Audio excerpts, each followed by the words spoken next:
Hello, my dear students. Welcome back to English with your teacher Hasib Kabir. Dear learners, আজকের পর্বে আমরা একটা নতুন বিষয় নিয়ে আলোচনা করব। সেটা হলো একজন ব্যক্তি একটি কাজ কত ঘন ঘন সম্পন্ন করে বা কতবার করে করে। এই বিষয়টি আমরা কিভাবে সিম্পল প্রেজেন্ট টেন্স দিয়ে প্রকাশ করব সেই বিষয়টি আমরা এখন দেখব। চলুন তাহলে শুরু করা যাক।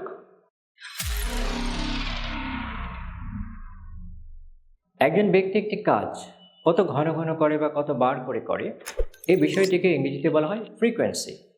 এই যে ফ্রিকোয়েন্সি, এটা ডিসক্রাইব করার জন্য আমরা নির্দিষ্ট কিছু অ্যাডভার্ব ব্যবহার করব। যেমন লক্ষ্য করুন, নেভার।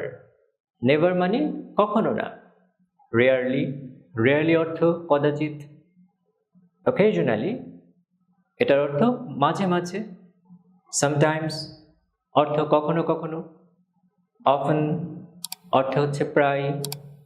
ইউজুয়ালি সচরাচর। ফ্রিকোয়েন্টলি মানে ঘন ঘন। রেগুলারলি অর্থ নিয়মিতভাবে। তো এই অ্যাডভার্বগুলো আমরা ইউজ করব ফ্রিকোয়েন্সি ডিসক্রাইব করার জন্য। একইভাবে এখানে আরও কিছু এক্সপ্রেশন দেওয়া হয়েছে, লক্ষ্য করুন। Every day, every week, every month, once a week, once a month, once a year, from time to time. From time to time অর্থ হচ্ছে মাঝে মাঝে। এভরি নাও অ্যান্ড এগেইন অর্থ হচ্ছে মাঝে মাঝে। টাইম অ্যান্ড এগেইন অর্থ হচ্ছে বারবার। ওয়ান্স এ উইক মানে সপ্তাহে একবার। ওয়ান্স এ মান্থ অর্থ মাসে একবার। ওয়ান্স এ ইয়ার মিনস বছরে একবার। তো এই এক্সপ্রেশনগুলো আমরা ইউজ করব যখন আমরা ফ্রিকোয়েন্সি বর্ণনা করব। তো let's go to the example. I usually play badminton in winter. আমি সচরাচর ব্যাডমিন্টন খেলি শীতকালে। I often play football with my friends. আমি আমার বন্ধুদের সাথে প্রায় ফুটবল খেলি। এই যে ইউজুয়ালি, অফেন, এগুলো দ্বারা আমরা ফ্রিকোয়েন্সি ডিসক্রাইব করছি যে আমি কত ঘন ঘন। আমি কি সবসময় ফুটবল খেলি, নাকি আমি কখনোই খেলি না, নাকি আমি মাঝে মাঝে খেলি, এই বিষয়গুলো আমরা এই অ্যাডভার্বগুলো দিয়ে প্রকাশ করব। Let's practice. চলুন তাহলে প্র্যাকটিস শুরু করা যাক। How often do you watch TV in the evening? তুমি কত ঘন ঘন সন্ধ্যায় টিভি দেখো? সাপোজ আমি সচরাচর সন্ধ্যাবেলায় টেলিভিশন দেখি, তাহলে আমি আনসারটা কি করব? I usually watch TV in the evening. I usually watch TV in the evening. How often do you have bread for breakfast? তুমি কত ঘন ঘন সকালের নাস্তায় রুটি খাও? সাপোজ আমি কখনো কখনো রুটি খাই, তাহলে আমি কি বলবো আনসারটা? Sometimes I have bread for breakfast. Sometimes I have bread for breakfast. আর যদি আমি সচরাচর প্রায় আমি নাস্তার জন্য রুটি খাই, তাহলে আমি কি বলবো? I usually have bread for breakfast. I usually have bread for breakfast.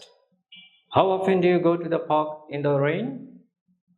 তুমি কত ঘন ঘন বৃষ্টির মধ্যে পার্কে যাও? Definitely the answer should be negative, কারণ বৃষ্টির মধ্যে কেউ কখনো পার্কে যায় না। সো আমি কখনো বৃষ্টির মধ্যে পার্কে যাই না। I never go to the park in the rain. আনসারটা কি হবে? I never go to the park in the rain. How often do you play computer games? Suppose আমি মাঝে মাঝে কম্পিউটার গেম খেলি, তার আনসারটা কি হবে? From time to time I play computer games. মাঝে মাঝে আমি কম্পিউটার গেমস খেলি। Next, How often are you late for school? তুমি কত ঘন ঘন স্কুলে দেরি করে যাও?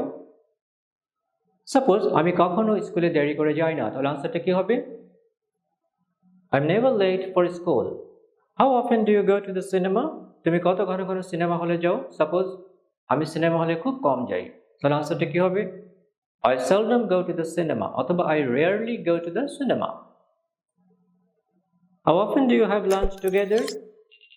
তুমি কত ঘন ঘন একসাথে লাঞ্চ করো? সাপোজ আমরা সচরাচর একসাথে লাঞ্চ করি, তাহলে আনসারটা কি হবে? We usually have lunch together.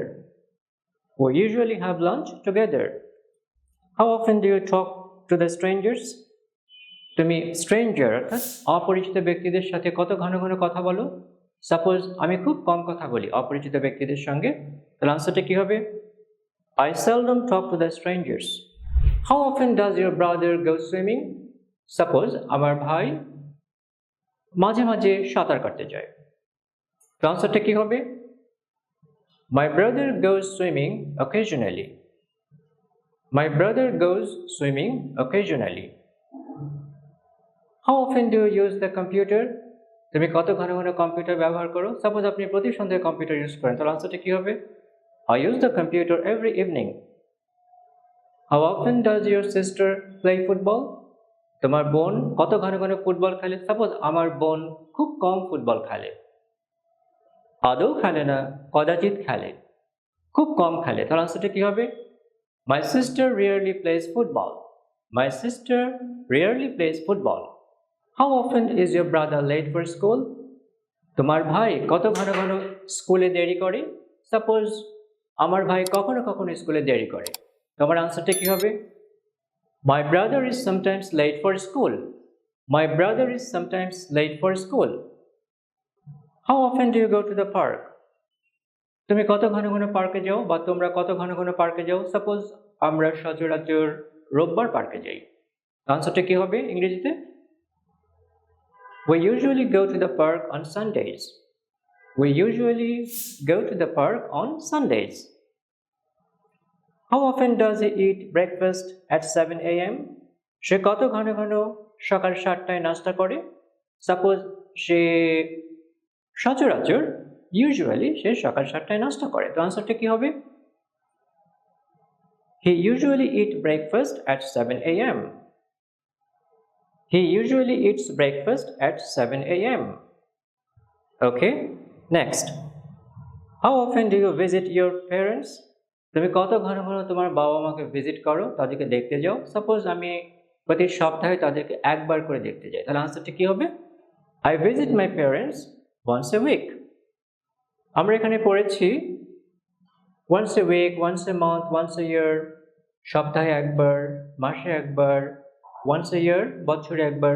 Suppose আমি আমার মা বাবাকে প্রতি সপ্তাহে একবার দেখতে যাই, একবার ভিজিট করি, তাহলে আনসারটা কি হবে? I visit my parents once a week. যদি মাসে একবার হয় তাহলে কি বলবেন? I visit my parents once a month. Now, our next question. How often do you go on a tour? তুমি কত ঘন ঘন ভ্রমণে যাও? সাপোজ আমি মাঝে মাঝে ভ্রমণে যাই, তাহলে আমরা একটা এক্সপ্রেশন ব্যবহার করতে পারি, every now and again I go on a tour. Every now and again I go on a tour. Every now and again means মাঝে মাঝে. So our answer could be every now and again I go on a tour. How often do you go to your village? তুমি কত ঘন ঘন তোমার গ্রামে যাও? Suppose আমি বছরে একবার গ্রামে যাই, তাহলে আনসারটা কি হতে পারে in English? I go to my village once a year. I go to my village once a year. তো প্রিয় শিক্ষার্থী বন্ধুরা, আমাদের আজকের পর্বে আমরা একটি গুরুত্বপূর্ণ বিষয় নিয়ে আলোচনা করলাম, সেটা হলো একজন ব্যক্তি একটি কাজ কত ঘন ঘন করে বা কতবার করে করে। এই বিষয়টি আমরা কিভাবে সিম্পল প্রেজেন্ট টেন্সে এই এক্সপ্রেশনগুলো দিয়ে বর্ণনা করব। তো এই যে বাক্যগুলো নিয়ে আমরা আলোচনা করলাম, এই ধরনের আপনারা আরও শত শত বাক্য তৈরি করবেন। এই বাক্যগুলোকে ফলো করে আপনারা কি করবেন? এরকম আরও অসংখ্য বাক্য তৈরি করে এই স্ট্রাকচারগুলো ফলো করে প্র্যাকটিস করবেন। তো যত বেশি এই ধরনের বাক্য আপনারা প্র্যাকটিস করবেন, তত বেশি এই স্ট্রাকচারগুলো আপনাদের আয়ত্তের মধ্যে চলে আসবে, দখলে চলে আসবে। তো আপনার কথার মধ্যে এবং লেখার মধ্যে তখন খুব সহজেই সাবলীলভাবে আপনি স্ট্রাকচারগুলো ব্যবহার করতে পারবেন। তো ডিয়ার লার্নার্স, আগামী ক্লাসগুলোতে আমরা আরও চমৎকার সব স্ট্রাকচার নিয়ে হাজির হব ইনশাআল্লাহ। আমাদের সঙ্গেই থাকুন। Please don't forget to like and subscribe to my channel. See you next time. Allah Hafiz.